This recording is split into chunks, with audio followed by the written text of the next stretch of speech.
Mrs. Avram Avinu. And remember, the last incident was Avram is in the area of Gerar. Gerar is just outside the Gaza Strip of today. Nachal Gerar.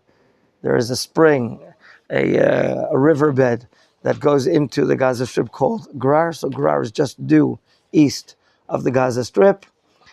And there he's with the king Avimelech. Avimelech wants to abduct the wife of Sarah. He's there with her one night until he's afflicted. He's terribly in pain. He turns to Avram Avinu, pray. You can't. God appears through an angel to the king, and you can't mess around with the prophets of God. Avram Avinu is a prophet. How is he a prophet? Hashem decided. Did he pass the course? Obviously he excelled. Otherwise he would not be a recipient of prophecy and prophecy. Like it states in chapter 12, verse 1, Vayomer Hashem el Avram. Excellent. Now, we learned about biblical verbs.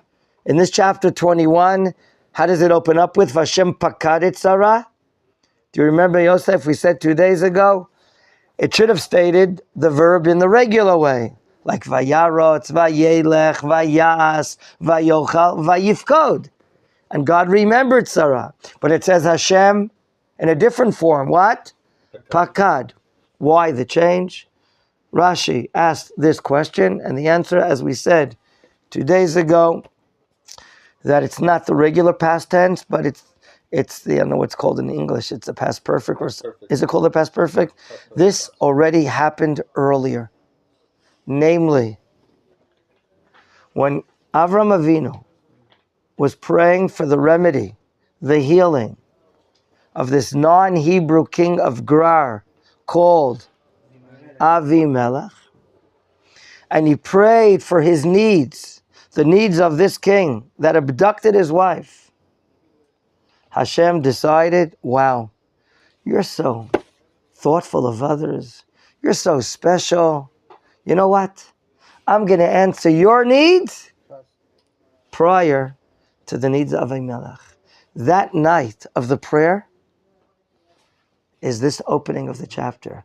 Vashem pakad et Sarah kasher amar, and which is the second pasuk, verse 2, I'm reading it. Well, let's just explain. Vayas Hashem l'Sar kasher diber. Where did God speak that Sarah will conceive and have a child? Through the angel. In the beginning of our portion of the week, where we learned about Vayera Hashem Elav, God appeared to him. God rewarded Avram for doing which great act? Bas, which great act did Avram do? In the last parsha. He did the Brit Milah. The Brit Milah. He did the circumcision on his 318 Plus 2, right? students, on his son called Ishmael at the age of 13. And after he did 319 or 320 circumcisions, he did it to himself at the end, according to Ramban. So he wouldn't tire out to do all the others. He had quite a field day, 320 circumcisions in one day.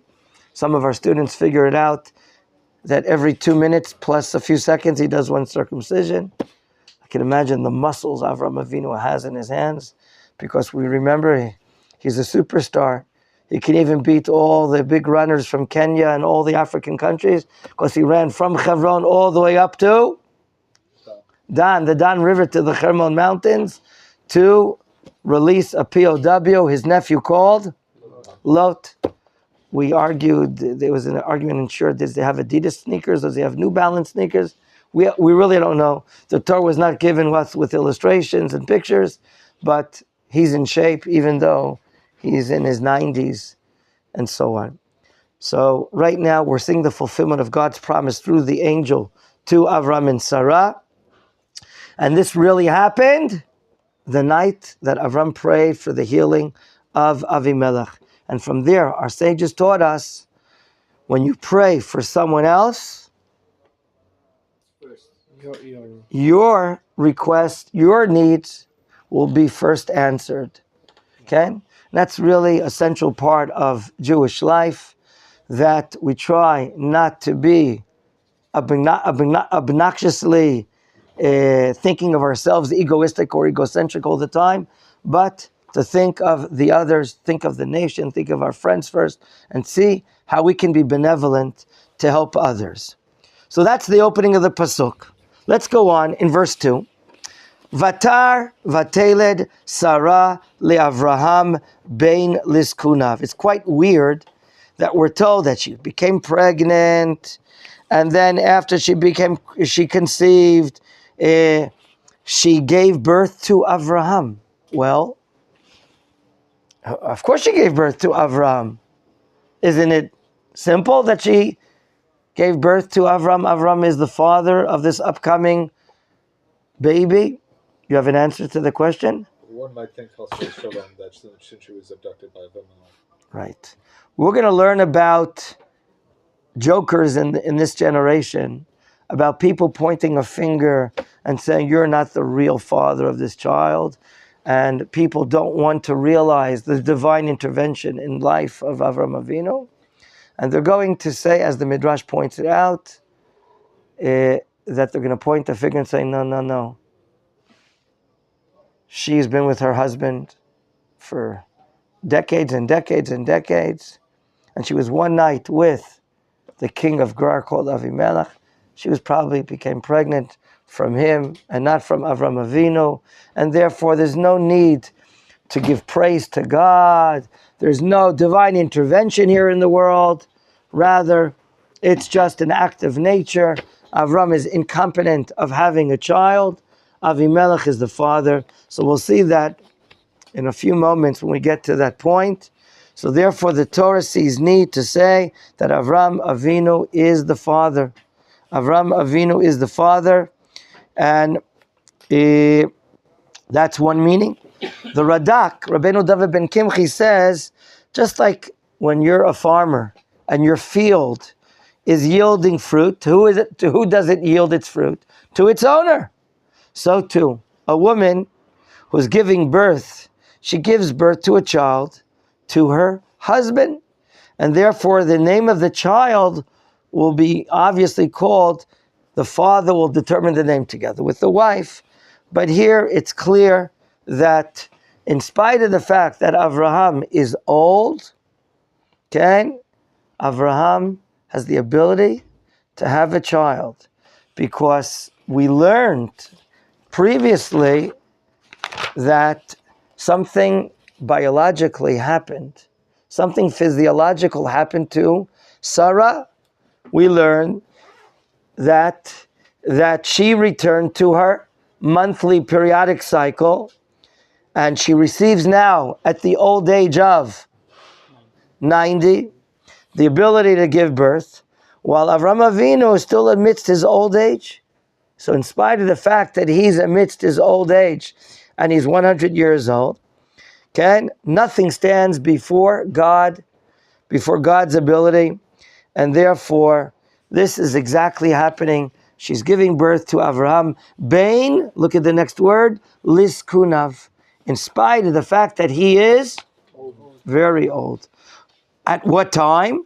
La Moed asher diber oto Elokim. It happens exactly a year after. Moed is an appointed time. Who remembers where in the oral Torah the word Moed appears? There's an order of the Mishnah. One of how many orders? 6 orders. Shisha, Sidrei, Mishnah. So Moed is an appointed time, a specific time. The angel that came to Avraham after the Brit Milah said, a year from now, the Moed, an appointed time, she will give birth. And here it's happening. This is something very dramatic. Okay? Gentlemen, Vayikra Avraham et Shem beno, Hano, I'm reading of course Pasuk Gimel, Hanolad lo asher yadalo Sarah Yitzhak. What's a little out of place right now, gentlemen?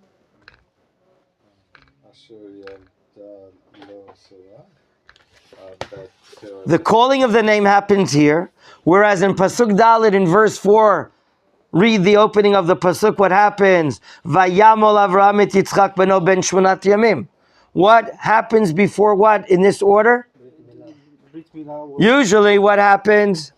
First you do Brit Milah. First Brit Milah and the calling of the name, the Shem. Here what's happening? The calling of the name. Okay?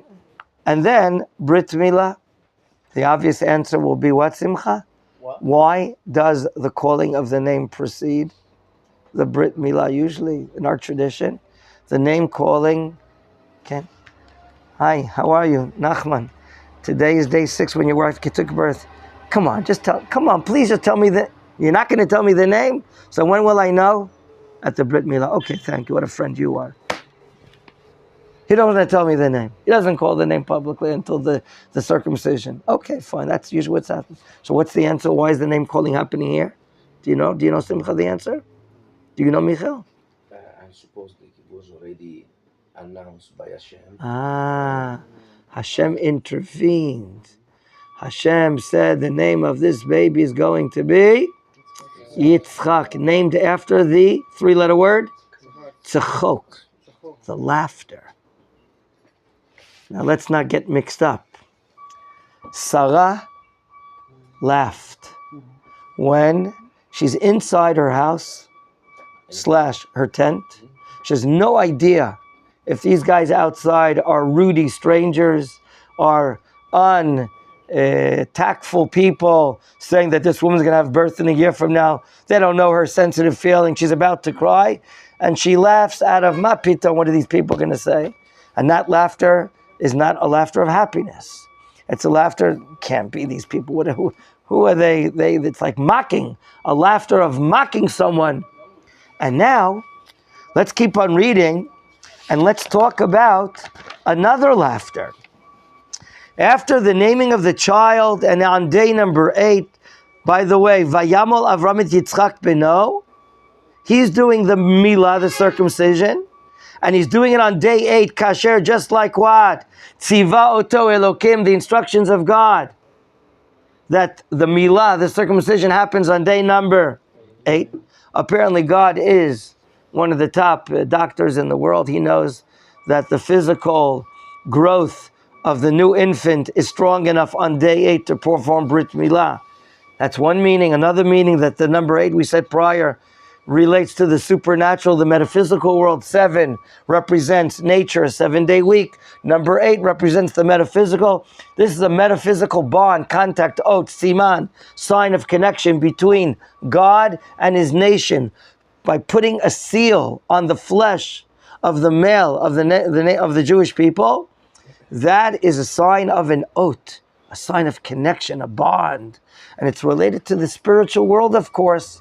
And therefore, other mitzvot that are called an oath, that are called a sign of connection, what are they? Tefillin. Shabbat. Are there others? Tefillin, Shabbat. The Moadim are also a sign of connection. So here, Avraham does according to instructions. By the way, what's the novelty that he's doing it himself? What has happened since he performed a Brit Milah last year? Did he perform a Brit Milah last year, 320? He's aged. They didn't order Carvel ice cream cake for him, don't worry. But he's aged. He's now the age of 100. When you become 100, will you do the Brit Milah for your great-great-grandson? Or will you point the Shaliach? I don't know what's going on with the hand of Avram Avinu. So why does he want to do it himself? What's the answer? We learned this principle a few days ago. Mitzvah bo yoter mi b'shlucho. The mitzvah is in him more than asking or appointing a shaliach to do it. Okay? So in spite of his older age, Avram says, I don't want anyone to do this mitzvah on my son. I want to do this great deed myself. And therefore, the novelty here is Avram does it by himself without, calling up. Can you send over a good mohel for me to perform the Brit Milah? No. He wants to do it by himself. What's your question? My question? You have a question? Yeah. So speak up. Is this the same case as with the other Brit Milah that Abraham performed? Did the God help him to like? No, we don't see any involvement Yeah. here whatsoever. We don't see any involvement. Gentlemen, so we're told outstandingly in verse 5, Avraham ben me'at shana, in spite of the fact that he's 100 years bivadled lo, he's giving birth to Yitzhak beno. I want to treat one more pasuk or two and talk about the tzchok, the laughter. Vatomer Sarah tzechok asali Elohim. Here the laughter is not the laughter like we saw previously, which, what are these strangers talking about me giving birth behind the curtain on the other side of my tent? That's a laughter of mocking someone. Would you call your child a name after mocking? That the content or the idea is putting a finger at someone? No. But here, tzechok asali Elohim. Kol hashomea, anyone that hears, my neighbors. Wow, we've been neighbors for years. When they hear that I gave birth, they're going to be so elated, so happy. So the word tzchok here is not the meaning. Do you follow what I'm trying to explain? It's not the meaning of tzchok that we saw when the three angels visited. Okay, so something very dynamic, something very great has happened here. I explained to some of you that the books that we have back here on the calendar of the year by Eliyahu Kitov, the book of our heritage, okay, the great author Rabbi Eliyahu Kitov, lived a generation or two ago. He also has a great commentary that we don't have to the Torah. And I want to share with you an idea that he writes about, Rav Eliyahu Kitov, on the coming or the birth of Yitzhak Avinu. Yitzhak Avinu coming into the world is an end of a very long, continuous period. That was a very strenuous, a very difficult, sorrowful period of this couple, which is the beginning of the foundations of the Jewish people. Our father, our patriarch, and our mother, our matriarch, Avraham and Sarah. Such a long period of affliction and pain has ended. She waited 90 years to have a child. This is something unprecedented in the world. And according to Chazal, like we explained before, do you remember what Chazal said when Sarah conceived? Anyone remember? Chazal tell us the calendar date. Excellent. Exactly yesterday. Isn't that? It's all planned out from God that you're going to say that, come to the shore and give us the answer. Literally, you finished your job right now. No, you can still say. Now, like Simcha always gives us these smart answers, the divine court sat on the throne, and she was remembered and spared. The pasuk of the beginning of this chapter, Vashem pakadet Sarah, God remembered Sarah, that is the night of Rosh Hashanah. You're with me, gentlemen? The calendar date, the beginning of the month of Tishrei. She was remembered. She was spared. She conceived. The beginning of month number in our Hebrew calendar, number 7. And now, according to Chazal, it's Rosh Chodesh Nisan. She's giving birth 7 months later, an early birth. And now Avram and Sarah were answered with their child. Approximately in the counting of years, we're somewhere along from the year of creation, 2,050 years, approximately. You all know that Avram Avinu came into the world in 1948. 48 to creation, okay? It's interesting, huh? So 2050 approximately, we're now the first Yovel Jubilee year of 2,000 years of Torah. Some of you remember, the Talmud says the world will be 6,000 years, 2,000 years of balagan, of confusion and voidness, of values, of monotheism. and from 2,000 years and on is called 2,000 years of Torah. And then the last 2,000 years, the Messianic redemption. So here, at the first Jubilee, first 50 years of the second 2,000 years, here it is, the pride of Avram Avinu, Yitzhak. The world will be built upon, after all these divine promises, after all these announcements, okay, after all the praying that Avram and Sarah did, what happened? Avram prayed on behalf of who? Avimelech?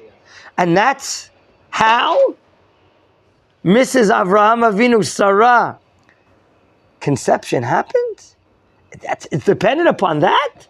It's by the way. Okay, well, let Sarah be pregnant. After all, Avram prayed for who?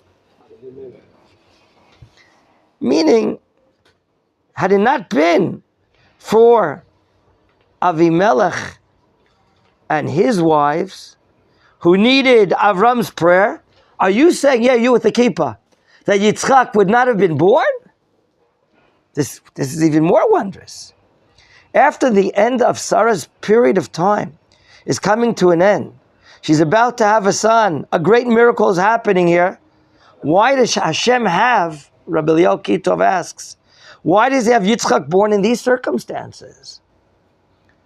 And like you said, people will be mocking. People are going to say, let's disgrace Avram and Sarah. Yitzchak wasn't born from Avram Avinu whatsoever. During all the years Sarah's together with Avram, she didn't conceive. One night that Sarah's together with who? With Avimelech in his house. From then on, she has a regular pregnancy and she gives birth thereafter. Why? Understand the question? Why does God allow the spiritual dynamics of the world to happen with the first birth of Sarah to Yitzchak? And we read that the promise of the entire heritage of Avram Avinu will go to this child. As you read it in verse 12 at the end, Ki v'Yitzchak yikarei lecha zara. The entire heritage, promises of God, of the seed, of a nation, of a land, of values, will be continued by Yitzchak and not Yishmael. Why does God allow such a great mega event happen out of the pretense of this situation that Avraham is praying for Avimelech and his family that they have a child? A wondrous question. Why does that happen this way? What is it? How is it relevant to us in our lives? What is the point, the message here? In some of the holy books that we have, a point is told, the following Rabbi Eliyahu Kitov brings, that when Yitzchak was brought into the world, heaven did not proclaim who is going to be his partner. Some of you are aware that at the age of 40 days of conception, God decides who's going to be your missus. Who is your zivug going to be? There is a Zohar, I didn't read it, I just read it brought in the insert of Rabbi Eliyahu Kitov, that says that heaven did not proclaim who the zivug, who will be the partner of Yitzchak. What? He didn't have a companion? What's going on? What is the answer? Why? Why is he different than anyone else? Why isn't it decreed to his soul who's going to be his missus? Rather, our great sages explain that at the end of this parsha, we meet up with a very bombastic event. Something unheard of that never was and never will be probably. The great section of the Akedah. Yitzchak is bound by Avram Avinu, his father, on Mount Moriah, the holiest place, the holiest action, after waiting So many years for a child that the entire heritage, what will be the future of the nation of God, the nation of Israel, the nucleus, the heart of the world, this is not logical. This is unrational. I can't understand this. If my entire future is through this child, by the way, he's 37 years old according to Chazal, how can I bring him up as an offering? If he's gone, there's no continuation. These things do not make sense. So since at the Akedah, what really happened to Yitzhak, since they passed the great test with highest of scores, the soul, the neshama, that was given to Yitzhak, okay, at the time of his creation, left him, escaped him. His soul escaped at the performance of this great event. And therefore, a new soul was born to him, was given to him. And only that soul, after passing this unbelievable test, will be capable of reproducing, of building a family like other souls. So only then, from the time of the Akedah, will he be able, or would it be announced, his zivug. His zivug comes from the word into zug. Yeah. Zug is a couple. Would you please, you with the kippah, tell me what is the section right after the Akedah at the end of our portion? Something very unusual. The curtain comes down, the Akedah is performed. Don't believe me, look inside your own Chumash. The end of chapter 22, after the performance, and we're told when the curtain comes down, you see it, Gedalia? At the end of chapter 22, the curtain comes down, the Akedah, the binding of Yitzhak is done. We now come to the maftir, the concluding aliyah, and 1, 2, 3, 4, 5 last verses, the curtain opens. What's happening in Mesopotamia? What's happening on the other side of the river? No, not the Mississippi, but the Euphrates. Let's go to the country called Aram Naharaim.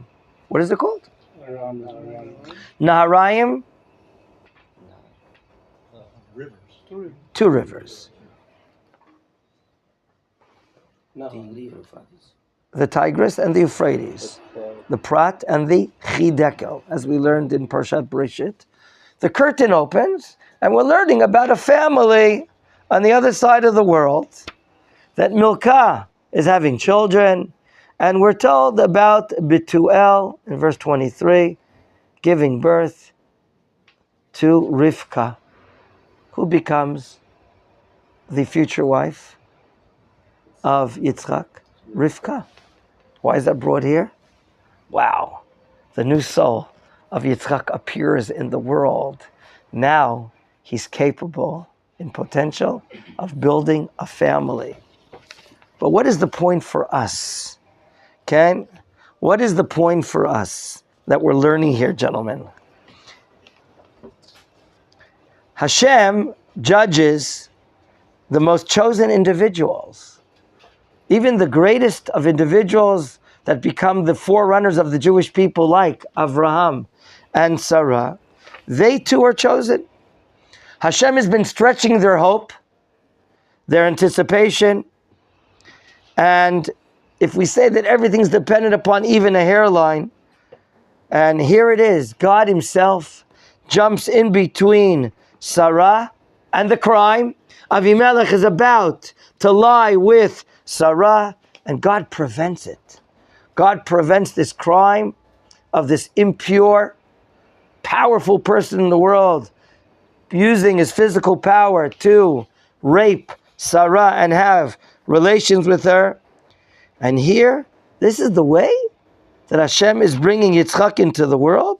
Is this the way that God is measuring Avraham and Sarah for their actions? The answer that the Midrash says here is, listen to this following Midrashic analogy. There's a king, and he has many servants, of course. He's very wealthy. And he doesn't do everything by himself. Yet the king sustains, supports his servants. He doesn't open up his treasures to everyone. He provides for each servant a monthly salary, a payment, whatever everyone needs, their needs. However, to this king, there's one servant, that he desires his services most. There's one servant that he has special love and adoration for that. And you know what the king does? He hides his treasures.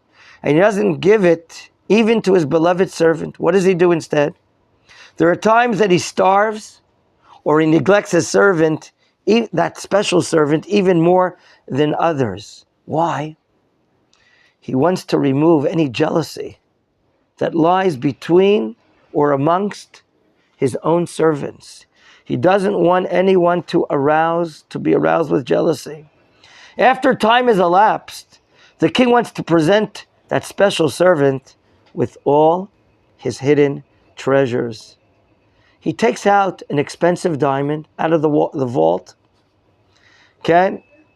which is equivalent to all his treasures, and he enwraps it with an ugly wrapping paper that you would not tolerate, not you and not your mother, And he hands it over, this beloved diamond, to the servant during the time he's providing gifts for everyone else.